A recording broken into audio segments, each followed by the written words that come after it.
Welcome to the Season of Self-Love podcast. I am your host, Nyomi Banks, and I am thrilled to have you join me on this transformative journey. You see, every day we dive into a powerful conversation about self-discovery, healing, and empowerment. This podcast is brought to you by Ask Nyomi and Elevate Me Self-Discovery, where we believe that loving yourself is the first step to living a fulfilling life. You can expect insightful discussions, practical tips, and inspiring stories. Plus, we'll occasionally welcome special guests who will share their unique perspectives on self-love and personal growth. So get comfy, grab your favorite beverage, and let's embark on this journey together. Because it's time to embrace the beautiful person that you are. So let's elevate our lives one episode at a time. Now let's get started. All right, my beautiful people. Well, welcome to the Season of Self-Love.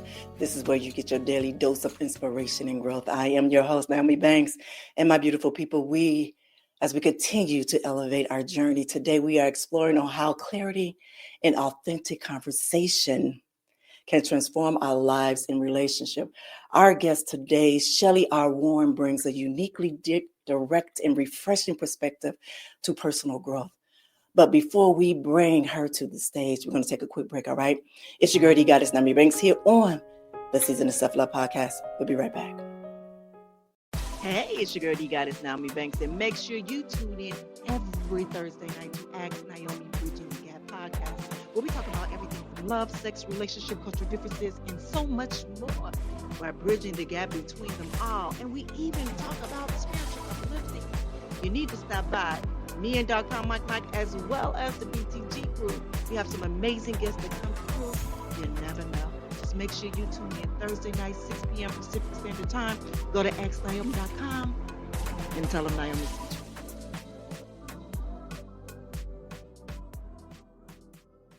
Washington Wellness Institute focuses on healing always. For me, if I look good, then I feel good. If I feel good, then I share the good. If I share the good, then I celebrate the good.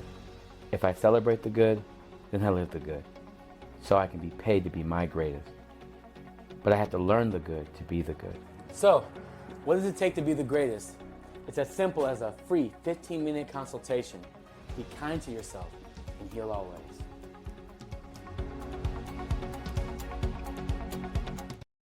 All right, well, welcome back to the Season of Self-Love podcast. I am your host, Nyomi Banks, and today we're talking about clarity, your path to elevation, and we are here with the beautiful Shellie R Warren. Hi. Hey. Thank you for having me. I'm looking forward to this. Since I got to meet you a little bit on the front end, I'm looking forward to it. That's good. I'm excited for this. I'm excited for all that you have to give. I read your bio. I read your bio. I did a little research on it. So I'm excited about this. I feel the energy is just flowing. So yeah, we're gonna be all right. Yeah. It's gonna be good. It's gonna be a good one.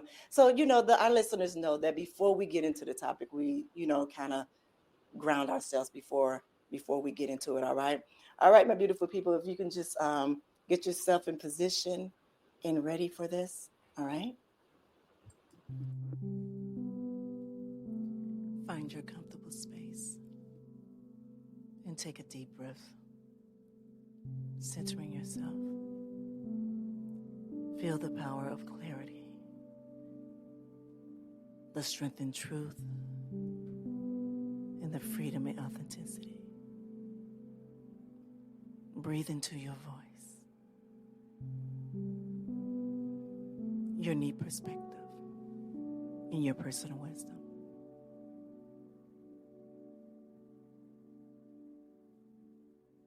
Feel the clarity within, beyond conditioning and beyond expectations. Take one final deep breath in, bringing the authentic energy forward and ready to speak your truth. Now you may open your eyes. Beautiful people, if you are new here to the Season of Self Love podcast, it's something that we do every day, Monday through Friday, here on the Season of Self Love podcast. All right, Miss Shellie R Warren, welcome again to the Season of Self Love. I'm excited to dive into this conversation about clarity and elevation. So, you know, when you say about your friends where you ask them to describe what you bring into their lives, with one word, you say clarity. Clarity was overwhelmingly response for you. How has being direct and candid shaped your journey? Mm. You know, it's funny. I don't know life any differently. My mom said, even when I was a toddler, she often wondered if she was considered rude because whenever I was off on my own talking to people, she would like break conversation, be like, I need to go see what Shelly's saying. Because I've always just been a very direct person. So it was interesting. This is now my third book. It came out last in October. But whenever people ask me, well, how you get a book deal? And I'm like, I've always been offered the book deals. I've never had to pursue one. And I think it's because my candidness is just so jarring, right? But I think in being so comfortable just sharing who I am, it brings you clarity. I live in Nashville. Nashville's considered Music City. I grew up in an entertainment industry home, and by default, a lot of my friends are entertainment industry people. Shout out to Shannon Sanders, who used to be NDRE's music director and producer for many years. And he always says something I think is very interesting. Only liars get writer's block. He said, as long as you're telling the truth, there's always something to say. Mm. If you're trying to manufacture the truth or sound like someone else, you're going to get stuck. Mm. But as long as you stay in the moment and speak what you have in the moment, there's always something to say. And I think I live by that philosophy. Even before meeting him, I think I've just always lived by that philosophy. Beautiful. I love that. I like that. I love that. I've never heard that before, but I love just hearing There's that. wisdom in that. Yeah. Yeah, it is. It is. So let's talk about the power of clarity. Okay. Since clarity becomes a tool of elevation for us, for you, what happens when we start being truly honest with ourselves and with others? What happens when we start doing that? Well, you can be prepared for a lot of loss. I'm going to tell you that. A spiritual mentor of mine while growing up said to me, probably when I was about 28 or 29, I turned 50 this year. He said, what do you want? And I said, I just want to be healthy. And he said, good luck with that. The healthier you get, the lonelier you'll be. Ding, ding, ding, ding, ding. Ding, ding, ding, ding, ding. Ding, ding, ding. When you get to a point where you're like, something else my mom has told me, and it's cost our relationship. I don't know how deep you want to get in that. We can if you want to. But my mom used to say to me, you're very violent about your peace and about getting help. She's right. And I actually like the word violent. I like that she used it. My mother's also a good writer. And so I'm word literal. She's word literal. I knew what she meant was you're very aggressive. I am. I didn't grow up. The way I would describe my growing up, what my mother and my brother's father, I had a relationship with my dad, but he lived in Dallas. We lived in Nashville. What they did in excellence, they got an A for. You know, the old school report cards, but there really were no C's. It was A's or F's. And there was trauma that came with that. It was so polarizing the differences, right?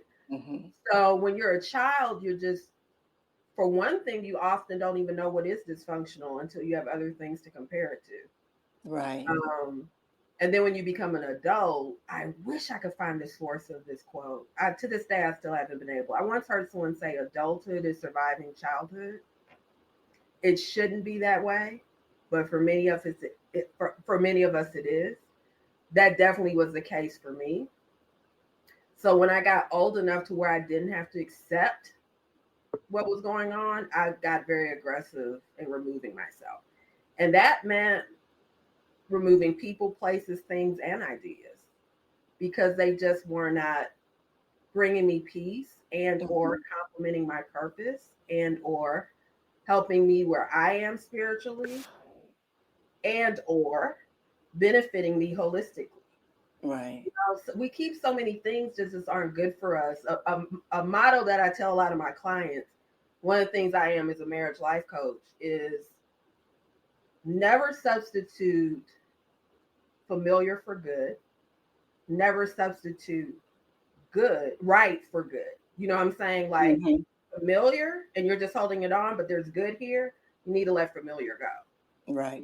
But don't hold on to good if that's not right either. And for me to get to right, it has cost me a lot of loss. I think a lot of people don't want to get clear because they don't want to make the sacrifice to get clear. Right. No, that's something that we talking about right now.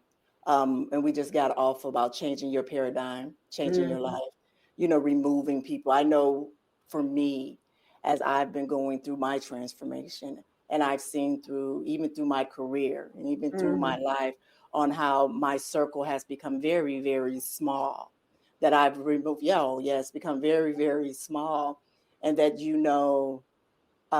now I understand now why these people have been in my life. And so I now intentionally know who's around me and why are they there for me and I am there for them. So it's not as what you say, a transactional type of thing. We now are giving value to one another, where before there wasn't value that was giving both ways in those relationships before. And what also that I learned is about I was outliving seasons with these people as well as they were outliving their seasons with me. You know what I'm saying? And so through my transitioning in my life, I've learned that it was hard in the beginning to let that go, but I had to be able to grow to who I am 1,000. today. And I love it. This is the fullest that I've ever felt. And it's amazing to feel this way, just being really high all the time. I'm high just off of life. And I didn't feel that way before. When people look at me like, girl, what you on? Life. People draining you before. Because the thing is, we all quote that reason, season, lifetime, but some people were never supposed to be there ever. Something I often say is don't assume that because if you're a parent, don't assume just because you're friends that your kids should be friends. Right. There was so much jacked up stuff I got caught in it as a child. You remember Little House on the Prairie back on the day?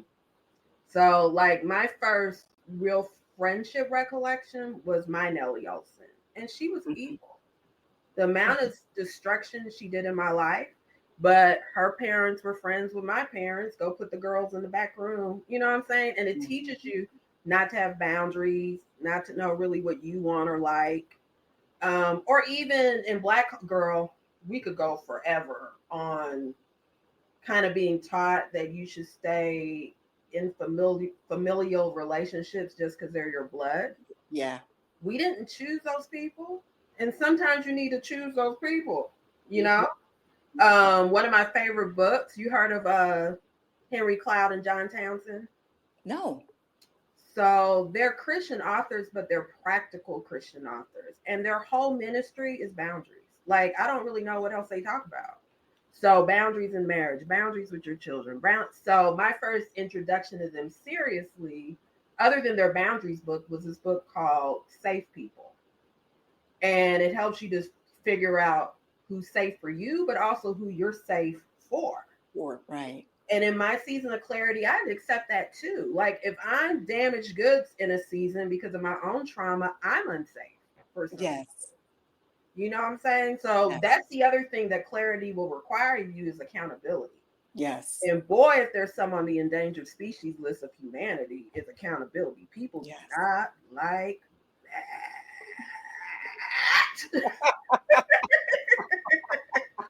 They do not. When I sit in my marriage counseling sessions, I'm like, I wonder if people would pick partners differently. The first thing they were told is you are choosing your closest accountability partner for life. Can you trust this person to hold you accountable for the rest of your life? If you don't want to do that or hear that, or then you should stay single. Yeah. For Yeah. sure. Yeah. Oh my goodness. It's so funny that you say that, because that is something that I'm doing right now, myself, my sister, and my aunt that I just got off the phone talking to you about, is that we're doing these different things, that we're making each other, we're accountable for each other, as well as myself and my husband on certain things. But these are things that we had to truly learn with each other going through our transformation, in life. The one thing is that we committed to knowing that we wanted to change our foundation of where we come from, our generational curse. We wanted to change that on how that was for us and our family, in our lineage, in that. And from there, we say, okay, this is how we going to do it. So in learning about who we are, and we taking accountability even before we even met each other, especially me and my husband, we take accountability of our actions and what we brought into our relationship. 1000%. You know what I'm saying? Like for that. So people always wonder, like, Nyomi, how in the hell do you have a husband? How can you, I've had a husband throughout my whole career, but you will never know that.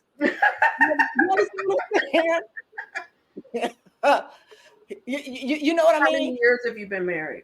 I've been married for 10 years. I've been with him for 20. Salute. Yeah. Salute. And actually more than 20. I mean, he gonna be like, yeah, but you very wrong 20, but you gonna give me my years, right? You gonna give me my years. But in that aspect, I always say this: don't judge a book by its cover. Take the time to read the pages within the book. And it took me a long time to even come to this platform, this season of self-love, and just be real, raw, naked, and honest in this, because people saw me as someone else. And it was hard for me to come here and be this way with that name, Nyomi Banks, and leave it there. Just leave it there. But Spirit and God told me, no, leave it there, because they need to see the transformation, the transition from there to here. Am I talking to Nyomi Banks? Yes. Let's connect one more dot. And salute. You hear me? Yes. You hear me? Yes. Let's connect one more dot. For 9 years, I toured with an organization called NmW&x Church. Did you ever hear of them? Yes. Okay. Yes. Yes. That's yes. it. Yes. So salute. Yes. Yes. Thank you. Because the price that was paid to be the woman that you are. Yeah. I have a whole nother understanding and compassion after working with NmW&x Church. It's so funny because I'm about to contradict myself. I'm a pretty black and white person, but very few things are black and white, and it was a blessing to be in that, because we used to go to the shows. We would get folk out the industry. Ron Jeremy was touring with us for a while. And when you get to meet the humanness of the industry, you see things very differently. So I really am honored now. It never even crossed my mind. Yeah. And even looking at you, it still didn't cross my mind. You had to keep saying your name for me to be like, she's saying this for a reason. But listen to me. I salute you. You know what I'm saying? Like, I salute you. I salute you. I salute you. I'm a little full. I'm a little full. Yeah. And I have to. It took me a long time to do that. It took me a long time to do that because I was wearing other people's shame. It wasn't mine. It was other people's shame that I was wearing. And so God was like, no, what are you doing? I gave you an assignment. I put you in these places for a reason. I need for you to do and speak. I'm just, you got to give me a second, because it has nothing to do with why most people would need a second. It has to do with how God orchestrated this meeting. Yes. For me to have worked in that field, I'm full, because how much has God transformed you that I'm looking at you, but I didn't even know who I was looking at. Yeah. You know what I'm saying? Yeah. Salute. Yeah. Thank you. But this is the thing. He's been with me the whole entire time. Oh, People I don't hear understand. you. I Yeah. hear you. But Yeah. I'm honored. I'm honored. Yeah. You know, the funny, because I didn't see that in your write-up. I don't think I put it in there. No, you didn't. But when you said that, it dinged to me already, because I understand. This is how true that I know the season of self-love. This is it. This is my purpose. This is what it's supposed to be. This is what it is. Because every single person on here is aligned. Is aligned and supposed to be here. Like it's just so funny how God works. Yeah. And what's so funny is, remember I told you early in the interview, I went to Vegas, I didn't like it. Yeah. I went to Vegas because Triple X Church had me out there. You know what I'm saying? Full circle. So back to your topic, but hear me. I hear what you're saying. I hope you hear what I'm saying. Mm-hmm. To just see how beautiful you are. You were always beautiful, but we were seeing it through a different lens, right? Mm-hmm. To just see how beautiful you are and how I just did not connect the dots. I love how God has loved on you. It's dope. Yeah. That's it. Oh my God. God has been loving on me. Yes. Yes. Truly. Yeah. Truly. Okay. I'm back. From inside out. Yeah. Thank you. Thank you for that. Yes. From inside out. Yes, he has. Yes, he has. Yes, he has. All right. So you were talking about your family. So what was the generational curse? You said you all are working on breaking some generational curses. What is that? Yeah, it's more, it has to do with a lot with fear. We have a lot of fear that's within our family, that would not allow us to continue on or to move forward. Okay. That we stay stuck. You know how crabs in a barrel just stay there. Stagnant. Yeah, just stay stagnant all the time. And then when you do see someone, elevate or rise, it has to be either they think they're better than, and no one wants to work together. That's how it used to be. No one wanted to work together, or A, B, C, D, all of those, type of things. Yeah, and so in that manner, I've always been different. I've always been that dot outside of that circle. Always been the dot outside of the circle. And so that's always I've lived my life, even when choosing mates. I'm on my second marriage, my last marriage. This is not my second marriage, it's my last marriage that I'm on. But he understood me. I believe that God chose him for this reason, knowing where I was going. Even before we were together, before I even got into the industry, but he knew that chose him just for me, because he had to have the patience. He had to have the strength. You know what I'm saying? Clarity. He had to have all of that, to be able to go through this with me in it. And we both have a purpose to be standing on stages speaking to people about what marriage is. You understand what I'm saying? About what our marriage was, because everybody has a different description of what their marriage is. Marriage is not a universal type of description, or what do you call it? It's not like a one thing. Like one thing fit all to everyone, and it's not. For ours, it fits for us, and it's worked for 20 plus years for us. Tell me something about you that I've always wanted to know. Where has your unbelievable level of confidence come from? You had it then, you have it now. That is always translated to me. You're very confident. Who did you get that from? If there's fear generationally in your family, because those are opposing things, right? But let me tell you, that fear is what drove that confidence. Okay. And I see it now. I see it more than anything now when I look at my mom, because I get it from my mama. Okay. So I see the fear in her now as she's older. But that fear is what drove her confidence, and what drove her drive, and not wanting to not have. Does that make sense? 100%. Yeah. So 100%. That is what that she birthed you to break it, basically. Yeah. Say it again. Birthed you to break it. Yeah. Like that was a part of what you're here to do, was to break that. Yeah. You've always had that. So yeah. And you have it now. You're very confident. Yeah. Thank you. Thank you. And Thank you. self-aware. They're Thank self-aware. you. That's Yeah. another thing that'll bring you clarity. Can we spend some time on it? Thank you. A lot of people are not self-aware. Yeah. I They're am. not. You know what? I've always, and this is my thing for me. Um, Getting into the industry, and why I want to keep saying that is because at one time I did put blinders on. I Mhm. did put a shield on for a moment because that was a time that I don't want to say that I lost myself. That's the time that I thought that I was protecting myself, and I Mhm. kind of like stood back for a moment. Mhm. And then once I pulled that shade or whatever you want to call out, then it was like, okay, here I go again. I'm back out here. I'm back Mhm. revealing, and I'm back out here with clarity. You Mhm. know, now Mhm. I'm in a whole new space. I'm in a whole new room. I'm in a whole new realm of things. And this is why, again, why I'm back on this. Okay, look, because we all have this power. We all have to know what it's called about having self-love. We can't ask anybody to love us if we don't know how to love ourselves. If And we we're don't not know the willing to do difference. the That's work. We want right. people to do more work than we're willing to do the work. Yes. Mhm.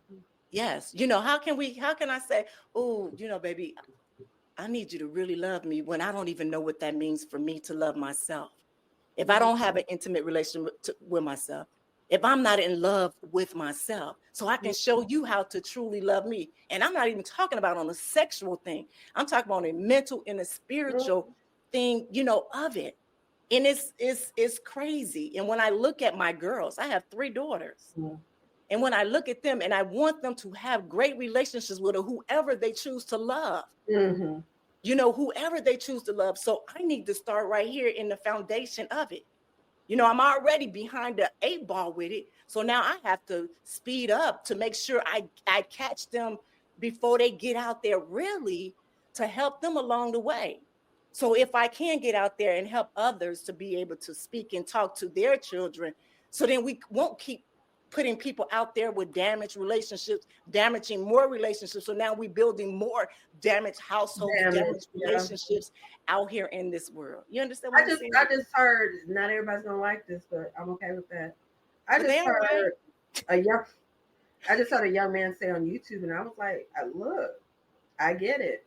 He said the reason why he doesn't like BBLs and he doesn't want to marry anybody with one is he said, what about you wanted to change your body? And how are we going to talk to our daughters about that? I just don't even want to have that conversation. I just prefer to pick someone who's comfortable with their natural body because you're sending some kind of message. Why do you want to make the compromise? Mm-hmm. Of course, a lot of people aren't going to like that, but I get it. I get Mm-hmm. it. One of the things about, because I'm 50, I've been counseling married people for 20 years. I have never been married. I'm not someone's mother, and I'm a doula. People often say it's 2 things I'm gonna hear. Well, it's 3 things. If you hear it from Christians, they're gonna say, um, "How can you counsel married people when you've not been married?" And I always say, "Well, Christ and Paul also were not married. Moses is the only other person that spoke about marriage, and he was married, but the other 2 were single." If I'm not talking to Christian people, then it's, well, number one, if you're the child of divorce, you'd be amazed the insights we have. You'd be amazed what we have seen and observed, right? And then the third thing would be, I mean, the divorce rate is still sitting at about the 50% mark. It looks like all our married people don't know what they're doing either. Y'all better get some wisdom instead of qualifying the category. Mm-hmm. And I think because I've worked so aggressively in marriage, that's a part of the reason why I'm not married. I've That was come going to be the to next value question. it. Mm-hmm. Yeah, it's just, I don't want familiar, I don't want good, I want right. You know? And in the process of not having right in this season, I like to help other people get to their right. I think a Mm-hmm. lot of times we when you were speaking of the stuck thing, um, I don't think a lot of people are in love with themselves, but I do think a lot of people are in lust with themselves. And I Mm-hmm. don't mean in a sexual way either. I just mean get. If I Mm-hmm. get this, I'll love Mm-hmm. myself. If I get this, I love myself. If I get this, Mm-hmm. instead of finding a form of contentment, right? Which is a part of the reason why marriages don't work. It's because you're in lust with those people You don't love them. You just want what they can give you. It's like void filling. Fill this void, fill this void, fill this void. So you don't even really pick your best compliment because you're picking out of your lack. A need, a want. Yeah, 100%. What you lack of. And then you resent them. You know, there's a scripture that says greed takes away the life of its owners. You start regretting people because they can't quench your lust, and lust can never be quenched. So you're gonna stay mad. And don't even get me started on people married folk they don't like. We spend a lot of time on love. We don't spend enough time on like. A lot of people don't like themselves either. I like that is so true. That is so true. That is so true. That is so true. But I like myself a lot. Restaurants by myself. People like, how do you be by yourself so much? You don't like yourself? I like myself. Sometimes y'all are in the way. I don't even want to go with y'all. That's how much I like myself. For real. And liking yourself will give you clarity, because when you accept who you are and where you're at, you can get clear about, okay, here are my good points. Here are my areas where I need to grow, because you're safe within you, so you can even hold you accountable. Right. You know? A few years ago, I took a spiritual gifts test. It's something that comes out the Bible too. And for the record, I don't consider myself a Christian. I like to be a disciple. I like how John says disciples seek truth. Christians sometimes be doing some other stuff. But I like the whole truth thing. And my top gift was prophecy. But one of my next tier gifts was discernment. And I started doing research on that. And I like this website. I wish I could shout it out, but I don't remember it at the time. I really respected how it shared the pros of a spiritual gift and the cons.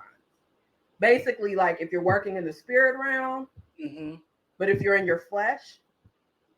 And I've had to hold in liking myself, I'm clear that. Something I have to be careful of is my discernment's pretty keen, but if I'm operating just in my ego, it becomes presumption. Assuming too quick, judging too quick, thinking I know the whole story too quick, you know, and then that's not discernment. Yeah. So I think that's the other thing that you need to be clear. You've got to like yourself so that you can hold yourself accountable to your stuff. For sure. Yeah.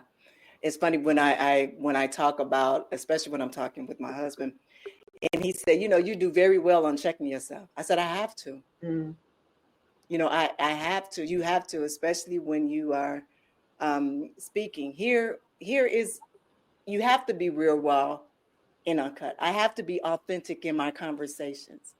If I don't, then I'm not doing this any service. You know what I'm saying? I'm not doing it any service. I shared this story several different times, and I'm going to share it with you real quick. Okay. In November, I was to come on and start with the series Living Life Abundantly. And usually I will do the shows a month ahead of time. In October, it was all about the act of balance in life. October is my birthday month. Libra balancing. Libras. Yeah. Balancing. I like Libras. You know, I get in the beginning of the month, I get diagnosed with vertigo. So I'm all off. Yes, I'm all off, right? All off everything. So I'm like, what the heck is I'm being obedient? I'm doing everything you say I'm doing. Like, why can't I get all of this stuff? What is happening here? So I say a prayer out, and then all of a sudden there's a book that's been sent to me through my sister and everything. And it's telling me that you are not being authentic. You about to do something and speak something that you ain't even doing yourself. You know what? You are so right. You are so right. And so I had to truly live it for real. Yeah. You know, I live it out loud for real. And then I came on the first Monday in November, and I had to share it with my audience and let them know. No, I was about to come on here and do something very stupid that I wasn't doing before. You know what I'm saying? Very stupid that I wasn't doing before. And it was like, no. We're not getting ready to do that, because that's not how we started. And we're not getting ready to keep doing it. We have to understand what this is. in what you are doing, and it's not aligned with you. That's why it's not flowing. That's why it wasn't flowing. You were all out of whack with it. It wasn't clear. You know, you were trying to force something that wasn't even there. So how can you continue to keep talking about something? It's like a weird form of hypocrisy. Yeah. We just say it's like a what? A weird form of hypocrisy. It's not on purpose. Yeah. You don't mean to, but it came to you anyway. Yeah. Well, you know, and here's the thing too, you know, when you were sharing like things are kind of out of whack, I really do like, I like winter. I was born in Nebraska. My mom's a New Yorker. I like winter. I live in the South though. A lot of these people whining, you know? And I tell people often, but winter just comes. You know, you ever read the Celestine Prophecy? No. Oh, ding, ding, ding. One of the legends of the Celestine Prophecy is when you're told to read it, it's your time to read it. Okay. It's a word of mouth book. Okay. You will adore it. Okay. One of the things that Celestine Prophecy encourages is spending time in nature. We don't do enough of it, and technology distracts us, right? And one of the things that nature teaches us is to be in the moment and to accept. When winter comes, it just comes. And yes, leaves die and the trees accept it, you know? But the other cool thing about seasons is you have time to prepare. And we have time to prepare even for our winter seasons. So that goes back to the lust thing I was talking about. It's unrealistic to think it's going to be summer all the time, just because you like summer all the time. Right. When winter comes, nothing's happening to you. Right. It's just that season. Why didn't you prepare? When you start seeing life like that, it really does take you that quote, things aren't happening to you, they're happening for you. That's the truth. It is. It's bad times are just gonna come. That doesn't mean the universe is picking on you. Relax. Right. And seasons are gonna change. You're prolonging the season because you didn't prepare. Right. You know, and one thing is when it happens like that for me, I'm looking for the message within that too. It's like, what I'm looking for, okay, this is happening for me because I was, so what is it? 100%. 100%. There, when you said Libra, my eyes lit up because one of the chapters in my latest book, my dad was a Libra. My dad took his life. It'll be 10 years next year. By no means am I shocked with that. My dad did a dance with substance abuse and functional substance abuse at that. There were years when my dad was doing cocaine and he was working at the Social Security office on the front line, and they adored him, you know? And then I also lost a fiance who's also a Libra. And it'll be 30 years since he died in a car accident next year as well. And the interesting thing about my journey with Damien is when we met, he said, I'm going to die before I'm 30. Clarity. He was never sad, scared, upset, anything. I always thought that was spooky. You know, he's telling me I'm 19, 20. He's talking about this. He died exactly a month after turning 21. And the semester before he was supposed to graduate from college. But here's what's wild, my friend. So then the summer before he's supposed to die, he went to New York to work at Sony. He was a music engineer major. And then he was calling me saying, yeah, it's going to be quick. I've been having dreams. It's going to be quick. I don't know what it is, though. And I'm like, why do you keep talking about this? Okay. And then our last conversation, well, let me take it back a little bit more. My family lives in South Africa now. I'm the only one here. My mother married a South African. I think it's almost 30 years ago. Then my brother went and recorded a project, got signed over there. And now he's met his Zulu bride, and he's been over there going on 20 years. The first time my mom had to go, Damien and Sue took her to the airport. And she said, my mom has an interesting sense about death. And she's like, something's not right. I shouldn't go. And we were just like, girl, get on the plane. Like, whatever, right? So he died November 3rd. Put a pin in that. Quincy Jones died November 3rd. Put a pin in that. Okay. So that Friday, he died on a Friday night. earlier that day, South Africa from Nashville is like 7 hours apart. My mom called and she says, "What's going on?" "Girl, nothing." She said, "I've thrown up today. How's your brother? How's Damon? Something's not right." So almost in a weird way, she had experienced it before we had caught up to it in a weird way. So the last conversation I had with Damon in the car, it's like 2:00 in the morning, November 3rd, that Friday morning. And the last song we hear together is "One Sweet Day" by Mariah Carey and Boyz II Men. And I said, "I can't stand that song." He said, "Why?" I said, "It's just morbid." He said, "You've always had a hard time." Watch the clarity. "You've always had a hard time dealing with reality. Death is a part of reality." That's the last thing he said to me. Wow. I can't tell you I felt anything or any of that. Earlier that day, he asked me if I would marry him. In hindsight, which is why I call him my fiance. In hindsight, though, I think he knew time was winding up. And I joked that our love story was very Hosea and Gomer. He was chasing me down, and I wasn't valuing him at the time. And he was about to graduate. He was from Chicago, South Side. I think a part of him was like, I just need to know if it's worth it to stay. If I die now or die at 29, is it worth it to stay? And I had said yes. So yeah, he's my fiance. All right. So kiss, love you, bye. I later found out he had called a lot of people across the country that day just to say hey. He was supposed to come spend the weekend with me. I was hosting some friends. It was Tennessee State University's homecoming. I was preoccupied. He went to go record where he was interning. And he went to a gas station. So I had told my mom too. I was like, "I'm gonna marry Damien." And she said, "I knew he was the one because I've always called you Shell Bell, and his last name was Bell. So if we had gotten married, my name would be Shelly Bell." The story really is, but I'm illustrating clarity, how clarity can come even in winter seasons. So he goes to a gas station. He left his car in neutral. He tried to stop it from rolling into the main street, slipped on a water grid, and ran over his neck.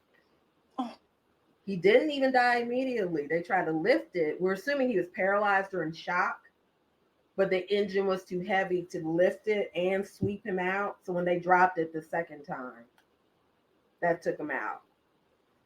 Guess where he was, my friend? He's at a Shell gas station on Bell Road. Oh, wow. On Bell Road. Wow. When I went to his funeral, I asked my mother, because we were industry people, so she had a relationship with Quincy Jones. Quincy Jones was his favorite producer. It's just insane how the dots connect. So I got an early copy of Quincy's Juke Joint. It ended up coming out like a week after Damien died. I asked his mom, could I put it in the box? She was like, sure. So when Quincy died on November 3rd too, I was just like, And when I read a lot of his papers from high school, he never said he was getting married. He never said he was having kids. He said, I'm going to go to college. I'm going to work at Sony. He did both. But I always remember that man saying to me, one of your biggest problems, clarity. And even in the way he lived his life, knowing his time was short, he lived with clarity. But when that man said, you had a hard time dealing with reality, and there's a scripture, the Message version of it, it's Ecclesiastes 7:18. It says, a man who fears God deals with all of reality, not just a part of it. And so he was actually speaking into me like, for you to get to where you need to go, you're going to have to deal with some hard facts. Yeah. You're going to have to break some curses. You're going to have to draw some boundaries. You're going to have to let some people go. He said all that in one sentence. Your biggest problem is you don't deal with reality. Amazing. And y'all, that was a long story, but I'm sharing it to say, even in the bad things, when you're connected in your purpose, even the bad things, sometimes the bad things are the best things. The gifts, yes. It will change. That man changed that story still changes my life. It's 30 years ago. Yeah. We've got to just be open to, if you want to grow, you got to grow. Yeah. Some people I have more love family than I have blood family. It just had to be that way. And I get asked this in interviews a lot too. Like, well, what if I could have had 4 children. Let me put that on record too. I terminated 4 pregnancies in the 90s. In hindsight, I'm not so sure if I wanted to be a mom. I think I would have been a good mom. Mm-hmm. But no matter where you stand on abortion, 4 is pretty excessive. I think where I was at the time, there was fear. But I got to be honest, I'm not one of the women that watches the commercials with the babies on it, And God, I'm a doula, so God has blessed me that way. I used to mentor teen moms, and a lot of those girls were as old as I would have been had I, had my children. I have 2 goddaughters, and I take them very seriously. Their mom even jokes sometimes, like, you're like, are you godmom or second mom? But one of the things that people will say to me often is, okay, all this work that you do in covenant, because that's what I call it, marriage is covenant. All this covenant work you do, what if you never get married, but you said you wanted to break the generational curse of divorce? I said, well, if I never get married and die, didn't I still break it? If I get married and I marry my right person and never divorce, we broke the curse. But I'm the only child from my parents, and there are no children after me. Isn't it still broken? If I do all this self-work and universal work to help other people, I still broke the curse. Okay. Yeah. Clarity. Yeah. Society will tell you that you didn't break the curse. Yes, you did. Yeah, you did. Being 50 and not being divorced is breaking a curse in my family. We're notorious for the 3rd, 4th, 5th, 6th. My paternal grandmother was married 6 times. The 6th one stuck. We're notorious for that. So even being my age and not being divorced is breaking a curse. When you start knowing your purpose, clarity. Yeah. Well said. Well said, Miss Shellie R Warren. Well said. So let me ask you this. I got one last question. This is just for our listeners, just to make it a little practical. What's one way that people can start bringing more clarity to their lives today? What do I need and what do I need to do to get it? Not what do I want. You're going to get a lot of clarity by changing want to need. What do I need in this moment? And what do I need to do to get what I need in this moment? Beautiful. Will bring a lot of clarity. Beautiful. And then once you execute it, once you get your answer, don't just like journal it. Right. Let me say one story. Do I have time? Real quick? Yeah, you Not do. like the Damien story. This is a quicker story. I have a girlfriend right now, and it's taking everything in me. I'm about to write an article like, what do you do when your friends make toxic decisions? Because she wears me out. Like, she's a great friend, but she makes toxic. She wears me out. And there's this guy.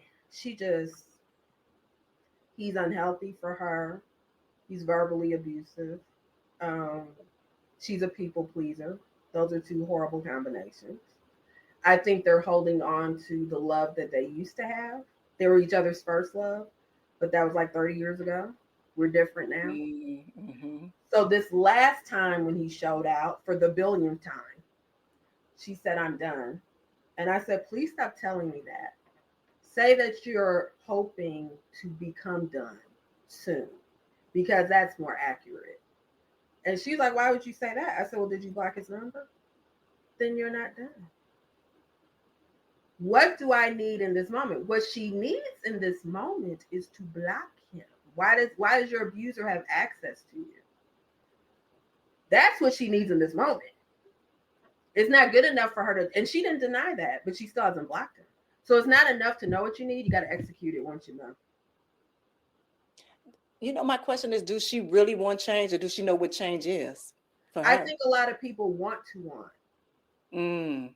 not one. Mm-hmm. And I think the one-to-one is genuine. She wants to let him go. I believe that wholeheartedly. Mm-hmm. But what did we talk about at the beginning of this conversation? That requires loss. Yes. Mm-hmm. And that loss can be, I know how long it took me to get over my first love. Woo! My first love was a Damien too, by the way. You like these Damien.